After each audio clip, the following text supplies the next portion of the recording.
कैसे हैं आप सभी लोग। एक बार फिर से स्वागत है आपका हमारे YouTube channel study with Yogesh में। आप लोगों का करंट अफेयर का सेशन मैं आज कराऊंगा, नेशनल वाला जो हम देखेंगे, नेशनल इंटरनेशनल। इससे पहले कि आप ये वीडियो देखो, क्योंकि 21 तारीख को आपका एग्जाम है बच्चों, लगभग 4 दिन बचे हैं आपके। सैटरडे को तो आपको पता ही कि दूसरी वीडियो आएगी, मोटिवेशनल वीडियो, कैसे एग्जाम हॉल में पेपर डील करना है उसके संबंध में मैं आपको वीडियो दूंगा। आपसे मैं रिक्वेस्ट करूंगा कि जैसे आज की वीडियो है, इससे पहले जैसे प्लेलिस्ट में आप जाओगे, अब कई लोगों को यही पता नहीं होगा सर प्लेलिस्ट क्या है। प्लेलिस्ट का मतलब जब मेन चैनल पे क्लिक करोगे आप स्टडी विथ योगेश नाम से, अभी सब्सक्राइब किया या नहीं किया है? मुझे लग रहा है कि आपको सब्सक्राइब का भी कई बच्चे तो ये कह रहे थे कि सर नोटिफिकेशन ही नहीं आ रहा। अरे भाई, नोटिफिकेशन तब आएगा जब आप चैनल को सब्सक्राइब करोगे और उसके बाद वहां पे एक बेल आइकन होता है, उसको प्रेस करोगे ताकि आपको नोटिफिकेशन मिल जाए। अगर आप ये जरूरी नहीं है कि आप सब्सक्राइब करो, अगर आप सब्सक्राइब नहीं करते हो तो फिर एक बार डेली चेक कर लेना कि सर की वीडियो तो नहीं आई। आपको उसमें क्या करना पड़ेगा, स्टडी विथ योगेश सर्च करना पड़ेगा, ठीक है। इसके अलावा कुछ भी नहीं है। देखिए, जो आज वीडियो है इसके साथ साथ मैं आपसे ये रिक्वेस्ट करूंगा, नेशनल इंटरनेशनल करंट अफेयर 2025 वाला एक फोल्डर होगा, किसमें? प्लेलिस्ट में। उसमें 7 से 8 वीडियोस होंगी। आपसे रिक्वेस्ट है कि कल मंगलवार है, कल उसको कवर कर लेना। मतलब मैं चाहूंगा कि आप उसको कवर कर लेना ताकि आपका यहां तक, इसके बाद एक वीडियो और हम करंट अफेयर्स की करेंगे, यानी कल या परसों जब भी आएगी, कल ही आएगी। अब तो रेगुलर क्लास में दूंगा आप लोगों को, आप लोगों के बीच अवेलेबल रहूंगा और जो पुराना जो रिदम था वही अब आपके साथ रखूंगा, ठीक है। इसके साथ साथ आपको क्या काम करना है बच्चों, कमेंट सेक्शन में अपना फीडबैक देना है। क्योंकि ऐसा होता है, देखिए मैं आपको बता रहा हूं, आप नीरस रहेंगे तो फिर मैं भी नहीं पढ़ाऊंगा। मैंने आपसे पहले कहा है कि दूसरे को ये भी पता चलना चाहिए कि आप सीख रहे हैं, आपको फायदा हो रहा, आप किस किस जगह से हैं। ये भी मैं तो चाहता हूं कि आज की वीडियो में अपनी भौगोलिक स्थिति भी बताइए कि आप खटीमा से देख रहे हैं, आप धारचूला से देख रहे हैं, आप जोशीमठ से देख रहे हैं, आप हरिद्वार से देख रहे हैं, आप रुड़की से देख रहे हैं, जहां से भी आप देख रहे हैं आप बताइएगा कि किन किन क्षेत्रों से आप लोग वीडियो देखते हैं। तो एक आइडिया, एक मोटिवेशन मुझे खुद भी मिलेगा कि हाँ हम लोग मतलब इसमें जुड़े हैं। दूसरा, क्योंकि बच्चों ज़्यादा समय है नहीं, ये मतलब आपका एग्जाम के लिए जो नए बच्चे हैं, मतलब जो आपका बीपीडीओ वाले हैं, अनावश्यक चीज़ें मत पढ़ना, ठीक है। आप जैसे कई लोग कह रहे थे मुझसे, सर क्या हम कुमाऊनी गढ़वाली शब्दावली पढ़ें या नहीं पढ़ना चाहिए? मुझे लगता नहीं कि बच्चों इस समय पढ़ने की कोई आपको नीड है। उसके पीछे कारण क्या है, देखिए, आएगा कितना, 1 नंबर या 2 नंबर, ठीक है। लेकिन गारंटी है कि आपको वो सीधे याद हो जाएगा, या क्या गारंटी है कि आप उस क्वेश्चन को हाँ अटेम्प्ट कर पाओगे?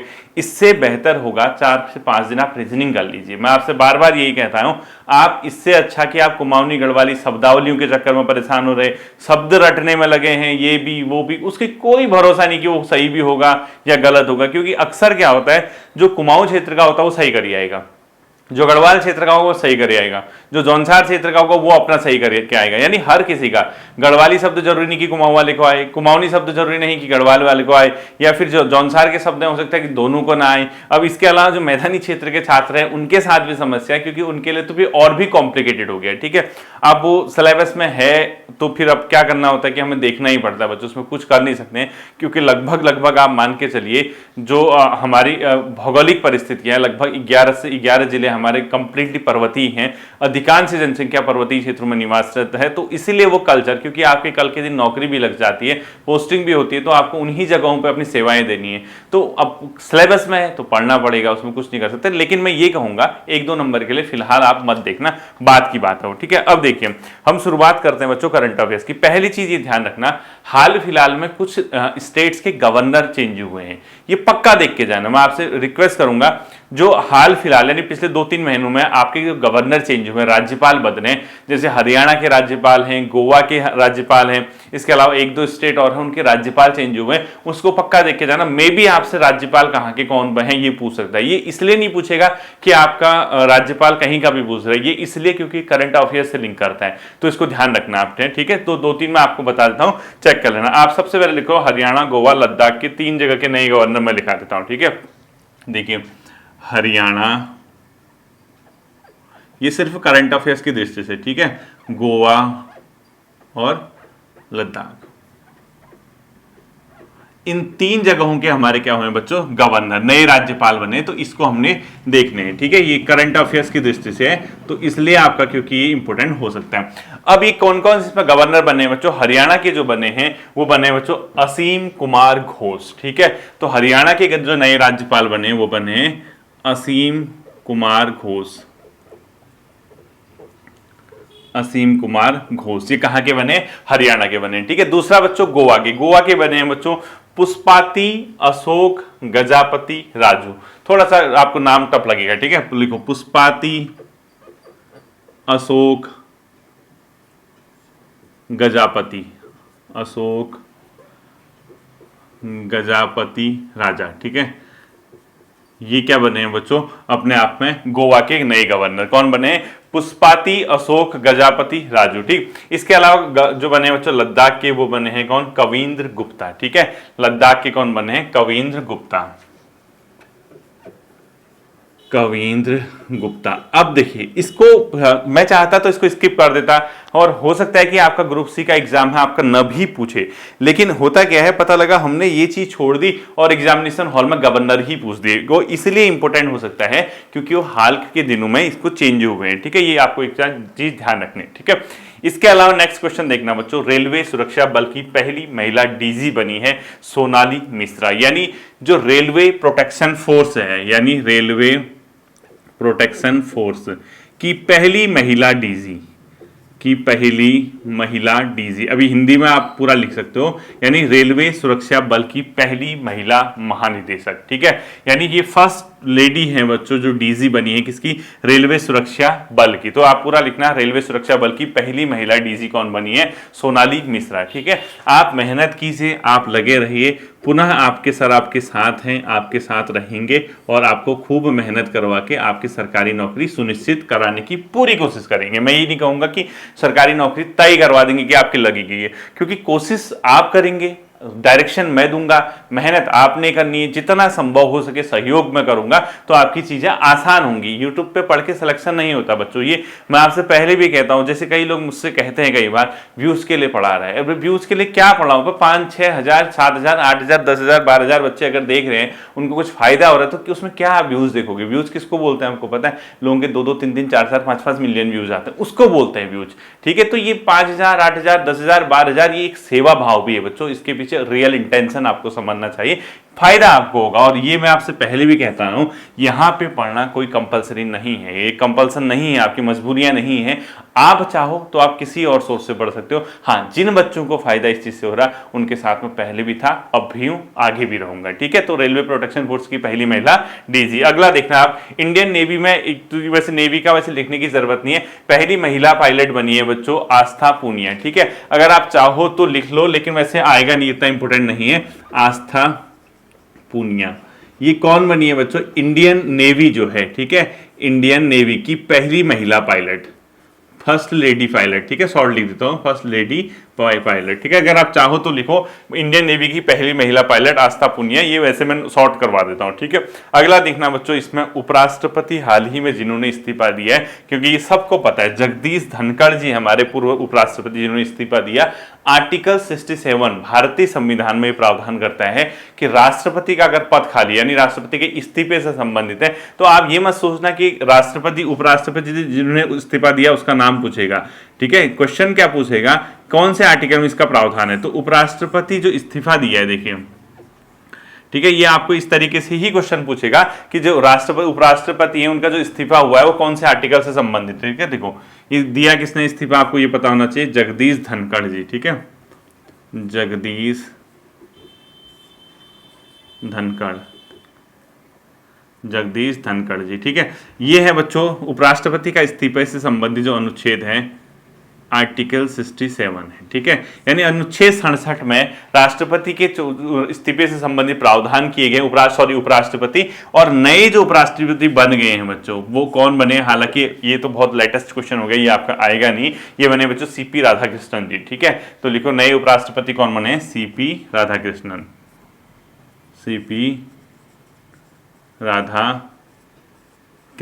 ठीक है, तो सीपी राधाकृष्णन नए बने हैं। अब देखना इनका कार्यकाल कितना होगा बच्चों, इनका कार्यकाल शेष अवधि के लिए होगा, क्योंकि राष्ट्रपति का पद अगर 5 वर्ष से पूर्व किसी कारण से, चाहे राष्ट्रपति उपराष्ट्रपति की मृत्यु हो जाए या वो अपने पद से इस्तीफा दे दें, किन्हीं कारणों से भी खाली होता है, अगर 5 वर्ष से पूर्व हो गया तो नए जो उपराष्ट्रपति बनेंगे वो अवशेष समय के लिए बचेंगे, यानी 2027 में इनका कार्यकाल खत्म हो जाएगा। इसको ध्यान रखना। ठीक है, तो आपको ये भी पता होना चाहिए। अगला लिखना, यूनेस्को में 44 44वां विश्व धरोहर कौन सा बना है भारत का? ठीक है, अगला लिखो, यूनेस्को के अंतर्गत 44th यूनेस्को में भारत का 44वां धरोहर। दोनों चीजों से आपका क्वेश्चन बन गया, यानी एक तो कितने धरोहर होगी इंडिया की? 44 होगी, और यूनेस्को के अंदर है बच्चों, ये है कौन? Maratha military landscape of India. ठीक है, शॉर्ट लिखूंगा, पूरा लिखना, Maratha military landscape of India. ठीक है, क्या क्या लिखोगे आप? Maratha military landscape of India, Maratha military landscape of India UNESCO का 44वां धरोहर बन गया। और एक और चीज आप याद रखना, यूएसए ने इससे तीसरी बार एग्जिट कर लिया, यानी संयुक्त राष्ट्र America, United state of America ने इस यूनेस्को से तीसरी बार इससे बाहर हो गया। ठीक है, लिखो third time out, third time, यानी 3 बार क्या हो गया, इससे बाहर हो गया। यानी अगर क्वेश्चन पूछता है कि हाल ही में किस देश ने यूनेस्को की सदस्यता से अपना इस्तीफा दे दिया, और इस्तीफा नहीं सॉरी यूनेस्को की सदस्यता छोड़ दी, तो USA, United state of America. और उसका क्या तर्क था? उसने कहा कि इजराइल के साथ ये क्या कर रहा है, व्यवहार इसके जो है पार्शियलिटी कर रहा है इजराइल के साथ। ठीक है, क्योंकि आपको पता होगा, अगर आप अंतर्राष्ट्रीय राजनीति या भू राजनीति की समझ रखते हैं, तो इजराइल, फिलिस्तीन, अमेरिका और इन सब का क्या मतलब जो इजराइल फिलिस्तीन में अपना रोल है अमेरिका और इन सब देशों का, आपको पता होगा। तो ये नॉर्मली जो 44वां धरोहर और उसके बाद यूनेस्को से किसने बाहर लिया है, ये पता होना चाहिए। ठीक है, इसके अलावा 2 ऑपरेशन चले थे बच्चों, ऑपरेशन शिवा और ऑपरेशन महादेव। ऑपरेशन शिवा चला था अमरनाथ यात्रा के लिए। ठीक है, अगर आपसे पूछता है कि हाल ही में जो ऑपरेशन शिवा ये चला था अमरनाथ यात्रा हेतु, अमरनाथ यात्रा। ठीक है, अमरनाथ यात्रा को सुरक्षित बनाए जाने हेतु भारतीय सेना ने ऑपरेशन शिवा चलाया था। इसके अलावा एक ऑपरेशन महादेव चला था। ये क्या था बच्चों? एक मिलिट्री अपने आप में एक प्रकार के सर्च ऑपरेशन था। पहलगाम जो आक्रमण अटैक हुआ था बच्चों, शहीद जो मतलब पाकिस्तानियों ने वहां पे अटैक किया था, पाकिस्तान प्रायोजित जिसको हम लोग बोलते हैं, जो आतंकवादी जो अटैक हुआ था वहां पे, तो ऑपरेशन एक चलाया था उसके बाद, जो इसका नाम था महादेव। ऑपरेशन महादेव में क्या होगा बच्चों? इसमें ऑपरेशन महादेव, इसमें क्या चीज देखने को मिलेगी आपको? आप ध्यान रखना कि ऑपरेशन महादेव जो है वो जम्मू कश्मीर के इलाके में एक सर्च ऑपरेशन था आतंकवाद के खिलाफ। ठीक है, तो इसमें लिखो जम्मू कश्मीर में, जम्मू और कश्मीर के इलाके में। ठीक है, पूरा आप चाहो तो लिख लो, जम्मू कश्मीर में आतंकवाद का सर्च, यानी ज्वाइंट एक प्रकार के सेंटर ऑपरेशन है। ठीक है, टेररिस्ट के अगेंस्ट है, यानी एक संयुक्त ऑपरेशन है किस चीज का? अपने आप में आतंकवाद के खिलाफ। ठीक है, तो लिखो आतंकवाद के खिलाफ जम्मू कश्मीर में चलाया जा रहा ऑपरेशन। ठीक है, एक प्रकार का सर्च ऑपरेशन है। उसी के बेस पे 3 आतंकवादी पकड़े भी गए थे, मार भी गिराया इंडियन आर्मी ने, अगर आपको ध्यान होगा तो। ठीक, अगला क्वेश्चन लिखना बच्चों, विश्व का पहला, ध्यान रखना, विश्व का पहला ट्रेडिशनल नॉलेज डिजिटल लाइब्रेरी किस देश ने ओपन की है? भारत ने। भारत ने क्या किया है बच्चों? अपनी परंपरागत चिकित्सा प्रणाली, परंपरागत ज्ञान, अपनी अमूल्य धरोहर संस्कृति के संबंध में, ज्ञान से संबंधित एक परंपरागत जो हमारी चीजें हैं उसके संबंध में पहला देश जिसने एक डिजिटल लाइब्रेरी ओपन किया। आप ओपन वेबसाइट पे जाके चेक कर सकते हैं। भारतीय चिकित्सा प्रणाली, भारतीय संस्कृति, भारत का जो परंपरागत ज्ञान है, इसके संबंध में आपको नॉलेज मिलेगा। तो आप चाहो तो इस क्वेश्चन को लिखो, पहला देश जिसने पूरा लिखना, पहला देश जिसने traditional knowledge digital library open की है। ट्रेडिशनल पूरा लिखना है, ठीक है, नॉलेज डिजिटल लाइब्रेरी। ठीक है, ये किस देश ने खोली है बच्चों? भारत ने। इसमें नॉर्मली क्या है, जो हमारी परंपरागत ज्ञान प्रणाली है, परंपरागत चिकित्सा प्रणाली है, इसके संबंध में, जैसे हल्दी का क्या फायदा है, हल्दी से कैसे उपचार किए जाते हैं, जले कटे तो उसमें क्या लगाना चाहिए, इस टाइप की चीजें इसमें सब मिलेगा। ठीक है, तो भारत ने traditional knowledge digital library open की है। तो पहला देश विश्व का जिसने परंपरागत ज्ञान आधारित क्या की है, डिजिटल लाइब्रेरी, यानी डिजिटल लाइब्रेरी ओपन की है, तो भारत। तो आप लिख सकते हो चाहो तो, पहला देश जिसने परंपरागत ज्ञान पर आधारित डिजिटल लाइब्रेरी ओपन की है वो कौन है? भारत है। ठीक है, पूरा लिखना, आप लोग इसको समझ गए होंगे। ठीक, अपनी लैंग्वेज में लिख लो। अगला लिख रहे बच्चों आप लोग, जो नेक्स्ट क्वेश्चन है, सिंगदुर केबल स्टे ब्रिज किस राज्य में है? ठीक, ये चर्चा में रहा था अभी, कर्नाटक में।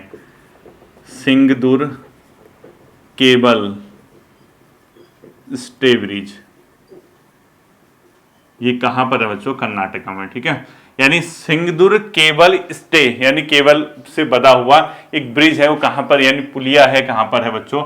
ये है अपने आप में कर्नाटक में। ठीक है, सिंगदूर केवल स्टे ब्रिज किस जगह पर स्थित है, ये ध्यान रखना, कर्नाटक में। अगला लिखना आप लोग, भारत का सबसे लंबा एनिमल ओवरपास कॉरिडोर, यानी भारत ने क्या किया बच्चों, जो दिल्ली मुंबई एक्सप्रेस वे, ध्यान रखना ठीक है, जैसे ये दिल्ली है, ये मुंबई है, ये एक्सप्रेस वे है, 4 लेन हो कि 6 लेन हो, जो भी है ठीक। अब इसमें क्या किया है, सपोज कोई ऐसा फॉरेस्ट का इलाका कुछ था जहां से जानवर आते हैं। अब ये क्योंकि अगर ये फॉरेस्ट का इलाका है इस साइड, ठीक है, अगर ये फॉरेस्ट का इलाका है और यहाँ भी फॉरेस्ट का इलाका है, तो होता क्या है बच्चों, जनरली जानवर मूवमेंट करते हैं। अब यहाँ से ट्रैफिक है इस साइड को या इस साइड को, जो भी है ठीक है। अब जानवरों को दिक्कत ना हो इसलिए क्या किया, एक यहाँ से कॉरिडोर बना दिया, इसके ऊपर से क्या कर दिया बच्चों, ग्रीन एक प्रकार से पाथ बना दिया, ताकि जानवरों के आवागमन में कोई भी दिक्कत ना हो, ठीक है। यानी जो अपने आप में वन्यजीव प्राणी हैं वो एक जगह से दूसरी जगह क्या कर सके, मूवमेंट कर सकते हैं, और इस गाड़ी जो है उसको डिस्टर्ब नहीं करेगी, अंडर जाएगी उसके अंदर से जाएगी गाड़ी, ठीक है। ध्यान रखना, ऊपर से क्या होगा, पूरा ग्रीन एक प्रकार का कॉरिडोर होगा। तो ये कहां पर बना है, दिल्ली मुंबई एक्सप्रेसवे में। तो आपको क्या लिखना है, भारत का सबसे लंबा एनिमल ओवरपास कॉरिडोर कहां पर बना है, ठीक है। भारत का सबसे लंबा एनिमल यानी जो वन्य जीव है, ठीक है, एनिमल ओवरपास कॉरिडोर, ठीक है, ये कहां पर बना है, दिल्ली मुंबई एक्सप्रेसवे में। लिखो दिल्ली मुंबई एक्सप्रेसवे में। तो समझ गए ना आप क्या कहना चाह रहा हूं, एनिमल ओवरपास कॉरिडोर कहां पर बना है, दिल्ली मुंबई एक्सप्रेसवे में, ये ध्यान रखना आप लोग, ठीक है। अगला लिखना बच्चों आप, मालदीव के स्वतंत्रता दिवस पर किसे गेस्ट ऑफ ऑनर दिया गया था, ठीक है। यानी गेस्ट ऑफ ऑनर से हमारे प्रधानमंत्री जी सम्मानित किए गए थे मालदीव के स्वतंत्रता दिवस पर, ठीक है। लिखो हाल ही में प्रधानमंत्री मोदी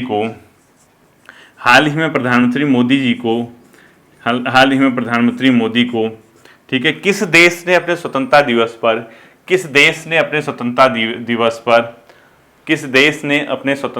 पर ठीक है, पूरा लिखना है, किस देश ने अपने स्वतंत्रता दिवस पर गेस्ट ऑफ ऑनर यानी गेस्ट ऑफ ऑनर क्या किया था, गेस्ट ऑफ ऑनर, ठीक है, से सम्मानित किया था मालदीव। तो यानी मालदीव ने क्या किया था बच्चों, चीफ गेस्ट के रूप में बुलाया था प्रधानमंत्री मोदी जी को। ध्यान रखना किस देश ने बुलाया था। आपके लिए एक होमवर्क का क्वेश्चन है, म्यांमार की न्यू पीएम कौन बनी है,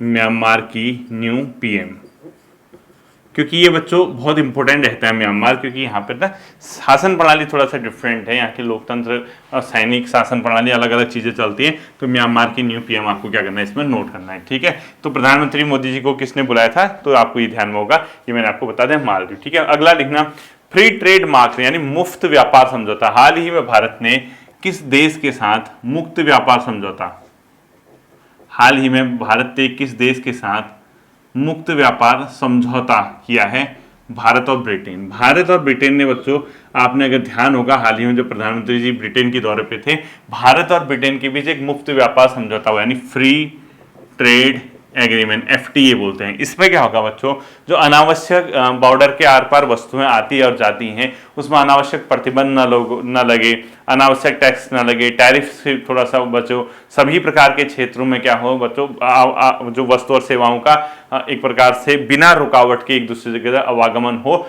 इसके लिए एक फ्री ट्रेड एग्रीमेंट होता है बच्चों। तो फ्री ट्रेड एग्रीमेंट भारत ने किस देश के साथ किया, हाल ही में ब्रिटेन के साथ किया है, बहुत इंपॉर्टेंट है, ध्यान रखना, ठीक है, मुफ्त व्यापार समझौता बोलते हैं। अगला लिखना है बच्चों आपको यहाँ पे, अपाची हेलीकॉप्टर भारत किस देश से खरीद रहे हैं, अपाची हेलीकॉप्टर भारत किस देश से खरीद रहा है, USA, ठीक है। तो लिखो अपाचे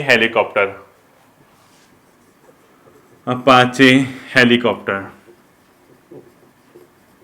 भारत द्वारा किस देश से, कहां से बच्चों, USA, और USA ने टैरिफ भी लगाया था। अगर आपको ध्यान होगा, टैरिफ के बारे में मैं आपको पहले भी बता चुका हूं, US ने 50% तक भारत की वस्तु पे टैरिफ लगाया। टैरिफ लगाने से क्या होता है, देखो यहीं पे समझा दो, कि आप तो यहाँ पे आयोग पूछ दे, ये टैरिफ बहुत इंपॉर्टेंट। USA ने क्या किया बच्चों, भारत पर 50% टैरिफ लगाया है, ठीक है। अब ध्यान रखना आपको, टैरिफ क्या होता है, टैरिफ क्या होता है, जैसे देखो भारत ये है, यहां से सामान गया बच्चों, वस्तुएं गई कहां, USA। जब यहां से भारत से वस्तुएं जाएंगी, वस्तु अबली सेवा जो भी है, ठीक है, उस पर क्या किया, टैरिफ लगा दिया 50% टैरिफ, ठीक है। अब इससे क्या होगा, भारत में सपोज कोई गुड्स है, ए वस्तु है A, और इसकी कीमत सपोज ₹100 है, ठीक है। अब इसने क्या कर दिया बच्चों, टैरिफ लगा दिया। तो ये वस्तु जब यहां से गई कहां, USA, ये वस्तु A, ₹100 की इनको मिली, इससे 50% टैरिफ लगाया तो 100 का 50 कितना हो गया, 150 का हो गया। यानी भारत जो चीज भेज रहा है अमेरिका में उसको कितने की मिलेगी, वो 150 रुपये उसने अपने कीमत लगा दी, टैक्स लगा दिया। तो अमेरिका के लोग इस वस्तु को क्या करेंगे बच्चों, कम खरीदेंगे। क्यों? क्योंकि महंगी होगी। यानी जो हम किसी देश में भेजते हैं उसको बोलते हैं निर्यात। जब हम किसी देश को भेजते हैं उसको बोलते हैं निर्यात। निर्यात क्या हो जाएगा, महंगा हो जाएगा। टैरिफ बढ़ने से निर्यात महंगा हो जाएगा, ध्यान रखना। अब निर्यात महंगा होगा तो वहां के लोग उस वस्तु को कम खरीदेंगे। जब कम खरीदेंगे तो भारत से उसका प्रोडक्शन क्या हो जाएगा, कम हो जाएगा। क्योंकि वहां के लोग खरीद नहीं रहे तो भारत क्यों भेजेगा, अभी जब महंगी होगी तो वहां बिकेगी नहीं। तो भारत जब वहां बेचने में भारत को प्रॉब्लम होगी तो यहां क्या होगा बच्चों, जो उस वस्तु को या उस सेवाओं की डिलीवरी करता है उसके लिए एक समस्या आ जाएगी कि उसका सामान बिकेगा नहीं तो वो प्रोडक्शन क्या कर देगा, कम कर देगा। प्रोडक्शन जैसे ही कम करेगा या तो उसको नया मार्केट खोजना पड़ेगा। प्रोडक्शन कम होगा तो उसके वहां जो इंप्लॉइज हैं उसकी क्या हो जाएगी, छटनी हो जाएगी। उसकी छटनी हो जाएगी तो बेरोजगारी क्या हो जाएगी बच्चों, बढ़ जाएगी। बहुत वैसी चीज है, मैं आपको एग्जाम के हिसाब से बता रहा हूं, ठीक है। तो निर्यात महंगा होता है टैरिफ से, ये ध्यान रखना। अगला देखना बच्चों, ट्रूस एग्रीमेंट किन दो देशों के बीच हुआ है, TRUCE एग्रीमेंट, ठीक है। ट्रूस एग्रीमेंट ये हुआ है बच्चों भारत और, सॉरी भारत नहीं, ये अपने आप में दो देश हैं बच्चों। इनका नाम है कौन कौन सा, एक है मलेशिया के उसमें हुआ था ये, मतलब क्या कहते हैं, मध्यस्थता के हिसाब से कह सकते हो आप लोग। तो ट्रूस एग्रीमेंट है बच्चों थाईलैंड और कंबोडिया के बीच, ठीक है। तो ट्रूस एग्रीमेंट किस किस के बीच है, ट्रूस एग्रीमेंट देखना, ट्रूस एग्रीमेंट किसका है, थाईलैंड एंड कंबोडिया, थाईलैंड व कंबोडिया। और ये क्या है बच्चों, इनके बीच एक सीज फायर रुका गया था, ठीक है। तो ट्रूस एग्रीमेंट में क्या हुआ, अपने आप में सीज फायर किया, जो इनके दोनों देशों के बॉर्डर पे तनाव हो गया था, ठीक है। तो तनाव किस बात को लेके था, एक मंदिर को लेके, एक जमीन को लेके, भूमि के मामले में। तो थाईलैंड कहता है हमारा है, वो कंबोडिया कहता है हमारा है, कोई कहता है कि अंग्रेजों के टाइम पे तय हुआ था, हम उसको नहीं मानते। तो उनके बीच एक लगभग 37 से 38 लोग वहां पे सिविलियंस की डेथ भी हुई थी, सैनिक और सिविलियंस जो भी हैं। तो उसमें तो ट्रूस एग्रीमेंट हुआ था इन दोनों के बीच, तो थाईलैंड और कंबोडिया के बीच, ठीक है। शुक्र है इसमें हमारे यूएसए के राष्ट्रपति जी ने नहीं कहा कि मैंने ही वॉर रुकवाया था, ठीक है। तो देखना ट्रूस एग्रीमेंट किसके बीच। अगला देखना बच्चों, फिलिस्तीन को ऑफिशियली मान्यता देने वाला पहला G7 कंट्री। G7 क्या है बच्चों, ग्रुप 7 डेवलप्ड कंट्रीज का एक ग्रुप है। फिलिस्तीन और अपने आप में इजराइल, आपको बात पता ही होगा इनका बीच का विवाद। तो फिलिस्तीन को उसने क्या किया है बच्चों, ऑफिशियली ये कहा है कि सितंबर में मैं इसको एक स्वतंत्र राष्ट्र के रूप में मान्यता दूंगा। तो फ्रांस है वो देश, ठीक है। तो लिखो किसने फिलिस्तीन को, पूरा लिखना है, किसने फिलिस्तीन को स्वतंत्र रूप से मान्यता देने की घोषणा की है, स्वतंत्र राष्ट्र के रूप में मान्यता देने की घोषणा की है फ्रांस ने, ठीक है। तो लिखो पहला G7 देश भी लिखता है, अगर आपने उस पैटर्न पे क्वेश्चन लिखते तो ब्रैकेट में लिखो पहला G7 देश। तो फ्रांस ने क्या किया, फिलिस्तीन को एक स्वतंत्र राष्ट्र के रूप में मान्यता देने का ऐलान किया है सितंबर से, ठीक है। ये ध्यान रखना। अगला लिखना बच्चों, न्यू डेवलपमेंट बैंक का नया सदस्य कौन बने हैं, कंबोडिया और उज्बेकिस्तान, ठीक है। न्यू डेवलपमेंट बैंक का आपको पता होगा, जिसको हम ब्रिक्स बैंक भी बोलते हैं, यानी न्यू डेवलपमेंट बैंक, ठीक है। तो लिखो न्यू डेवलपमेंट बैंक के दो नए सदस्य बने हैं, वो जिसको हम ब्रिक्स बैंक भी बोलते हैं। तो न्यू डेवलपमेंट बैंक के दो नए सदस्य लिखो, न्यू डेवलपमेंट बैंक के नए सदस्य, ठीक है। न्यू डेवलपमेंट बैंक के दो नए सदस्य बने बच्चों, ये कौन कौन से हैं, कंबोडिया और उज्बेकिस्तान, ठीक है। लिखो एक बना इसको कंबोडिया और दूसरा बना बच्चों उज्बेकिस्तान, ठीक है। उज्बेकिस्तान और कौन बना है अपने आप में, एनबीडी के नए सदस्य। अब इसमें टोटल सदस्य कितने हो गए, 11, ठीक है। 11 सदस्य इसके अंतर्गत हो गए, ये आप लोग ध्यान रखना। और 11 सदस्य के अलावा इसकी स्थापना हुई थी बच्चों 2015 में, और इसका जो दूसरा नाम है वो ब्रिक्स बैंक है, ठीक है। कब बना था ये, 2011 में। और दूसरा नाम, अन्य नाम क्या है इसका, ब्रिक्स बैंक। तो ब्रिक्स बैंक के तो इसके सदस्य कौन होंगे, बेसिकली जो ब्रिक्स के सदस्य हैं वो भी इसमें रहते हैं और कुछ इसमें अलग भी रहते हैं, ठीक है। तो उज्बेकिस्तान और वो क्या हुआ बच्चों, अपने आप में एक प्रकार से एनबीटी के नए सदस्य बने, ठीक। अगला लिखना बच्चों, जो खनन प्रोजेक्ट है, खनन पर्यटन प्रोजेक्ट को मान्यता किस राज्य ने दी है, तो झारखंड ने। जो कोयले का होता है ना यहाँ पे खनन पर्यटन प्रोजेक्ट है, इसको मान्यता दी है झारखंड ने। झारखंड ने एक मान्यता दी है बच्चों खनन पर्यटन प्रोजेक्ट को, ये भी आप लोग क्या करोगे ध्यान में रखोगे। ठीक है, अगला लिखना बच्चों इंडिया का पहला डिजिटल नोमाड विलेज, इसका नाम है बच्चों याकेत, जो कि सिक्किम में है। ठीक है, लिखो इंडिया का पहला डिजिटल नोमाड विलेज। ठीक है, इंडिया का पहला डिजिटल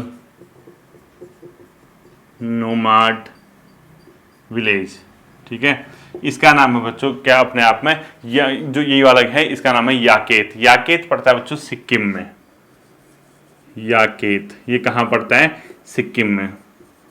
ठीक है, ऐसे ब्रैकेट में लिख दो सिक्किम में याकेत। अब ये नोमैड विलेज क्या होता है? यहाँ पे क्या होता है बच्चों, एक पीसफुल विलेज के लिए जनरली ये यूज होता है, जहाँ बहुत ज़्यादा शांति हो, पीस हो, नेचर हो, यानी नेचुरल हवा पानी और ये सब हो, इसके अलावा इंटरनेट की सुविधा हो, सबसे मेन है।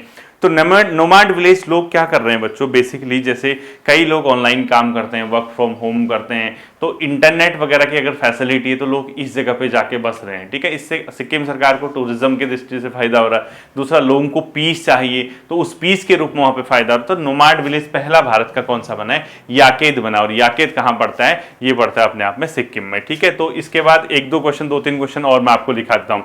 ठीक है, वो भी ध्यान रखना। शांति और इंटरनेट बेसिकली इसका एक फीचर है। ठीक है, ये ध्यान रखना।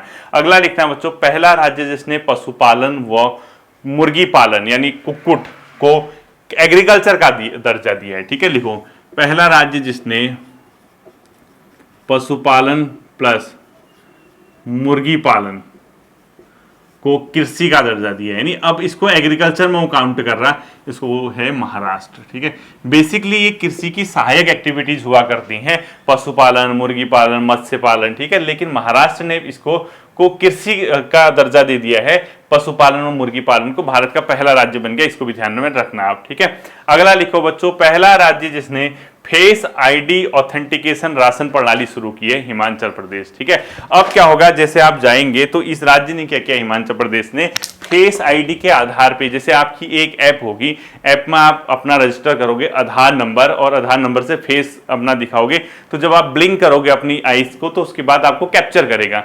तो राशन प्रणाली जो दी जा रही, क्योंकि आपने देखा होगा राशन प्रणाली में बहुत घोटाला होता है, पहले से ही आपने नोट किया होगा, राशन प्रणाली के बारे में अखबारों में तमाम प्रकार के न्यूज चैनल में सुर्खियां बनती थी। तो राशन प्रणाली को उसने क्या कर दिया बच्चों, फेस आधारित ऑथेंटिकेशन, यानी आपका फेस रिकॉग्नाइज करेगा, उसके बाद आपको राशन मिलेगा, वो हिमाचल प्रदेश। तो इसको ये आज का आपका अंतिम क्वेश्चन है, इससे आगे मैं फिर कराऊंगा, तो लिखो एक क्लास कल करा दूंगा। ठीक है, तो भारत का पहला राज्य जिसने फेस रिकॉग्नाइजेशन बेस्ड राशन प्रणाली शुरू की है, राशन प्रणाली शुरू की, वो कौन सा बच्चों, हिमाचल प्रदेश। ठीक है, यानी फेस रिकॉग्नाइजेशन बेस्ड, यानी फेस को रिकॉग्नाइज करेगा, उसके आधार पे आपको राशन मिलेगा, ये ध्यान रखना है। ठीक है, ये आप रिवीजन करना, कल हम इसको कंप्लीट कर देंगे, उसके बाद एक दो क्लासेज और देखेंगे, फिर आपका पेपर होता है, फिर मिलेंगे। ठीक है, अपना ध्यान रखिएगा, थैंक यू।